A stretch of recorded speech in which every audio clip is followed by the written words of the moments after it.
What woman doesn't love a piece of jewelry, especially on Mother's Day? How about you, Jess? Yeah. So I asked Jess to come up with a great way to make creative homemade jewelry. And she came up with some ribbons, some beads, all strung together to make what I think is a fairly unique and colorful necklace. Before you start, you kind of decided your color scheme first, didn't you? Yeah. With a whole bunch of collections of kind of oranges and reds and golds so that all of the necklace would kind of string together well. So I think first you kind of want to pick out all your ribbons, get them all ready to go, and then go to town. So we're cutting our first bit of ribbon, and you're gonna want some wire. We're making our own needle to string it through, and you cut it like so. There we go. And you want to make it, you know, big enough for your ribbon to go through and have a fairly substantial tail. Ah, I get it. So that really is the eye of your needle right there. We're going to thread the ribbon through like so. And then you can just kind of pull it through the bead.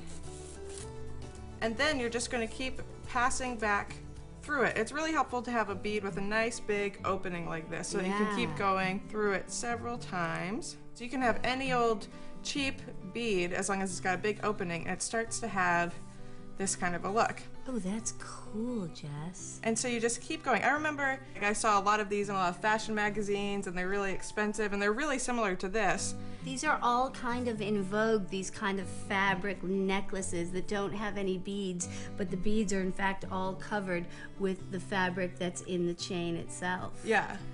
Really, for this particular part of the necklace, when you're covering up the bead, you almost want the wider the ribbon, the better. Because it's going to cover, you want it to cover as much of the bead as possible, right? Yeah, but you don't want super wide ribbon because then it's going to get all clogged kind of sloppy in there. Yeah. But so these kind of basic ones I find to be a pretty good. And what would you say that is? About an inch, inch and a half? Yeah, inch and a half, I think. And so I just keep going, and if you want to make yourself a needle. Absolutely. We You can want me get to to help you town. out? Yeah. You want me to do this together? All right. So here we have one, and you can also do other things too. So this is a basic one, but if we wanted to add a little bit of interest, you can then tie it on this end so it sticks out a bit from the side. Ooh, so you have a little flag of Yeah, ribbon so sticking I'm out going of to tie your this thing. one like that. But it's fun to just mix it up, and you can alternate. And this is great if you just have like a little scrap of fabric or something left over, don't know what to do with it. Go ahead, turn it into one of the beads on your necklaces. Yeah, I feel a little old to maybe just put it in your hair as a bow or something like that. I like but that.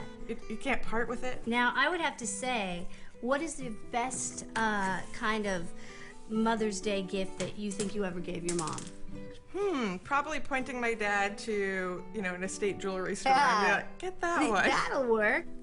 So I think it's always fun when you're kind of grown up to learn a kind of sophisticated homemade gift to give to your mom, and I think this necklace is really one of those.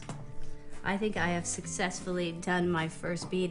Oh, I like this. You kind of stuck this bead out to the side and this bead straight. And then once you have a bunch of these, you can just kind of knot them together. Put your finger down for me. I do. I'd love to be Jess's assistant here at the workshop. Can I tie mine on now, shall we? Keep it really simple like this. And I'm going to keep these ones kind of... Oh, Jess, I like it. We have small beads, big beads. Look at that. What do you think? Looks great. A few more strands, and I think your mother, I know my mother, a lot of mothers would be very happy with this creative, handmade piece of jewelry. Thanks, Jess. It's fantastic. Thanks.